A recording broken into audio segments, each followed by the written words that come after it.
வறுத்து எப்படி ஆயா மாவு செய்கிறான்னு பாருங்க. இது நரிப்பயிறு இதுதாங்க. இது நம்ம காட்டில் விளைஞ்சது. இதை வறுத்து அரைச்சி மாவு செய்கிறது இதுதான்.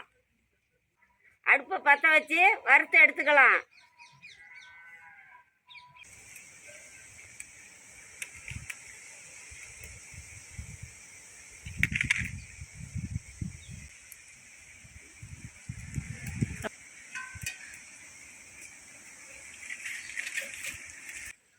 சட்டி காஞ்சிருச்சு. பயத்தை கொட்டி நரிப்பயிறு கொட்டி வறுக்கலாம்.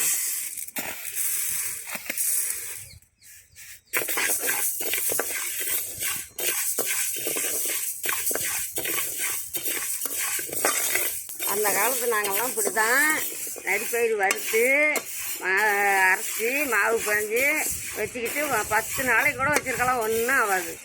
இது நல்லா இருக்கும், டேஸ்ட்டாகவும். நல்லா பாவு காய்ச்சி ஊற்றி கடைஞ்சி உருட்டி வச்சுக்குவோம். நல்லா சாப்பிடுவோம். போகிற வர காட்டுக்கு போகலாம் ஒன்று ஒன்று எடுத்து சாப்பிடுவோம். இது உடம்புக்கு நல்லது. பிள்ளைங்க ஆசையாக எடுத்து சாப்பிடுவாங்க.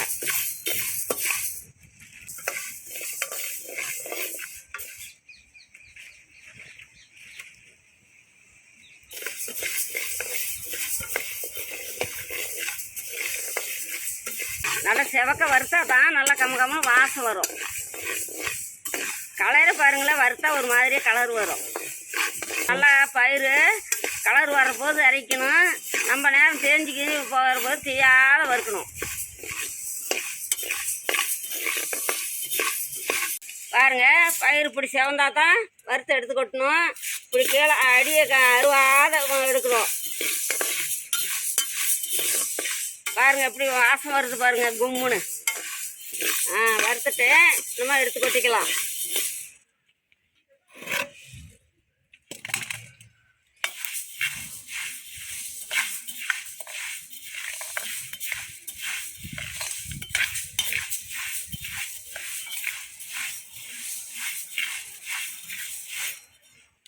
இதே இந்த மாதிரி கொஞ்சம் கொஞ்சமாக போட்டு வறுத்தா சட்டி கருவாது.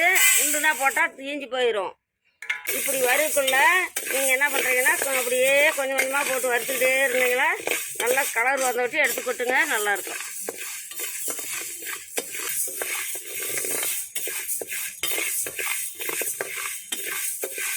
நாங்கள் எப்படி வறுத்து எடுக்கிறோங்கன்னு நீங்கள் பார்த்துங்க. அப்படியே நீங்களும் போட்டு வறுத்து எடுத்துங்க. வறுத்து எடுத்துட்டு இது எதாவது கல் மண் இருந்தால் நேம்பி எடுத்துக்கலாம். கொண்டு போய் ஆரிக்கெல்லாம் உடச்சிக்கலாம். உடச்சி கொண்டு போய் பருப்பை புடச்சி எடுத்து மிக்சரில் போட்டு அரைச்சிக்கலாம்.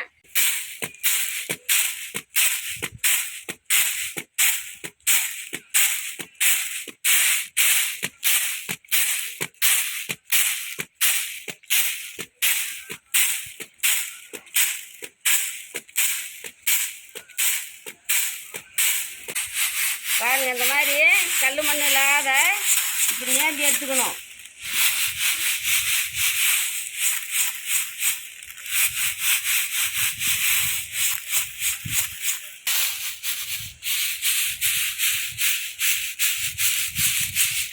நேமனா கல்லுக்குள்ள இருந்தால் கூட வந்துடும்.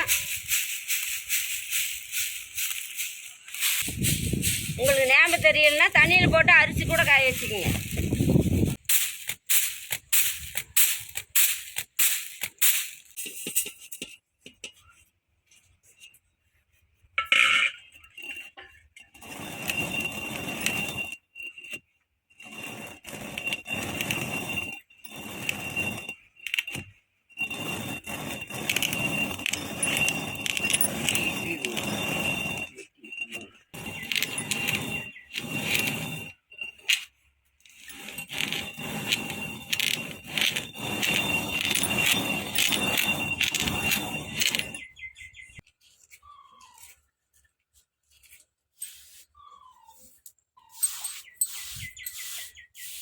வறுத்து கொண்டு போய் உடச்சிக்கிட்டேன்.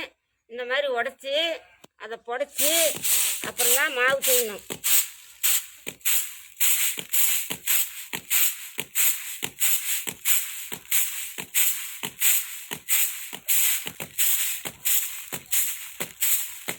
பாருங்க, தவிடு இல்லாத நல்லா இப்படி உடச்சி நல்லா புடச்சி எடுத்துடணும்.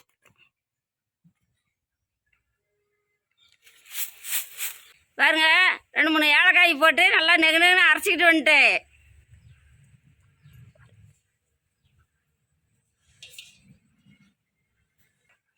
நல்லா வாசமாகுது. பாவு நல்லா காய்ச்சி எப்படி ஆயா மாவு பண்ணிதுன்னு பாருங்க.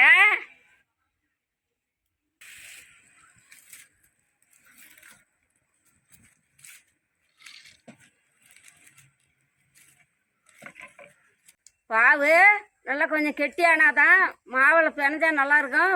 பசையாக பாவு விட்டோம். நல்லா பாவு பாருங்க காயும். நான் இப்படி எடுத்து காட்டுறேன்.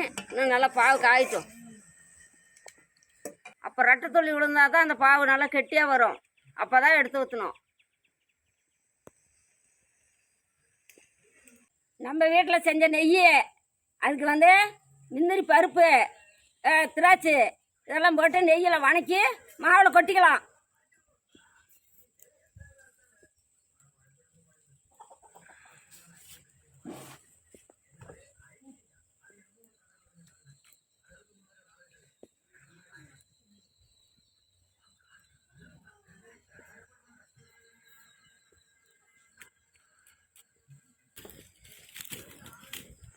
பாருங்க நல்லா வதங்கிடுச்சு. இன்னும் மாவில் கொட்டிக்கலாம். பாருங்க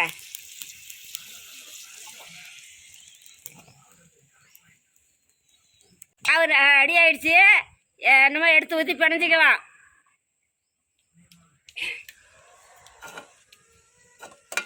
பாருங்க இந்த அளவுக்கு பாவு கெட்டி ஆகணும். அந்த மாதிரி ஆனால் தான் எடுத்து ஊற்றணும். பாவு காஞ்சிருச்சு, இறக்கலாம்.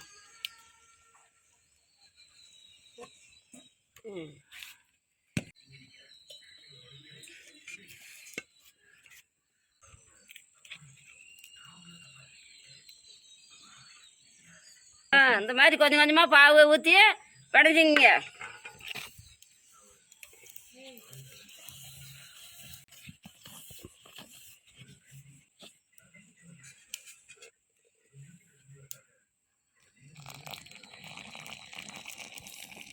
இந்த மாதிரி பருப்பு கடையிற மத்து கோலை போட்டு நல்லா பிணைஞ்சு எடுத்துங்க. பாருங்கள் நான் எப்படி பரட்டுறேன்னா அந்த மாதிரி மாவை இப்படி போட்டு பிணைஞ்சு எடுத்தால் தான் மாவு பதம் வரும் கைக்கு.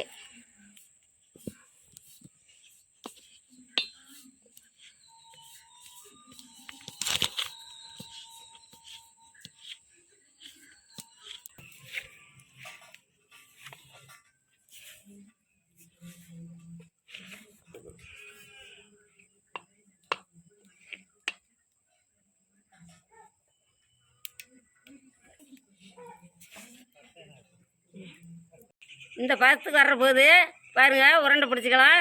பாருங்கள் அதான் எவ்வளோ கச்சமாக இருக்குது. இப்போ தான் உருண்டை சேர்ந்தா பாருங்கள் உருண்டை எப்படி சேருதுன்னு. இப்படி உருட்டி வச்சுக்கிட்டோம்னா பிள்ளைங்களுக்கு வர ஒன்று எடுத்துக்கிட்டு சாப்பிடுவாங்க. 5 6 நாளைக்கு வச்சுருந்தாலும் ஒன்றும் ஆகாது. இந்த மாதிரி உருண்டை பிடிச்சி எடுத்து வச்சுங்க. நம்ம விளக்கு மாவு கூட அப்போல்லாம் நாங்கள்லாம் இப்படி விளக்கு மாவு பாருங்கள் பிடிச்சி காட்டுறேன். இப்படி விளக்கு மாவு கூட அப்படி தான் கொண்டு போவோம்.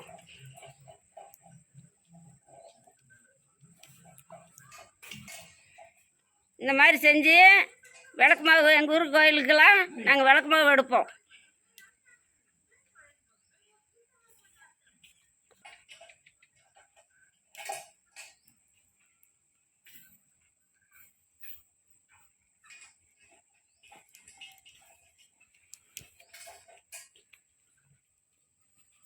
கோயிலுங்களுக்கெல்லாம் விளக்கு மாவு கொண்டு போகலாம் பாருங்கள். இந்த மாதிரி செஞ்சு நீங்கள் நம்ம ஊர் கோயிலுக்கு எடுங்க பாரு. எல்லாம் ஆசைப்படுவாங்க. இந்த மாதிரி விளக்கு மாவு பாரு கும்கும்னு மணக்குது. வாசம் உங்கள் செல்லுக்கே வரும்.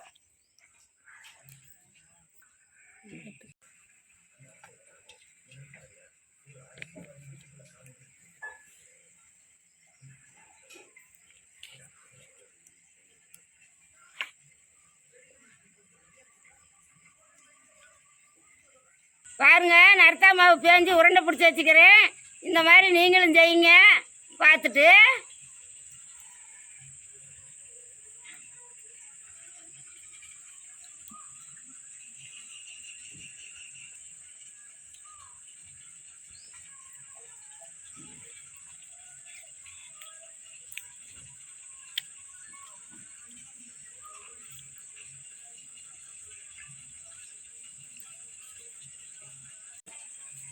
சூப்பராக இருக்குது.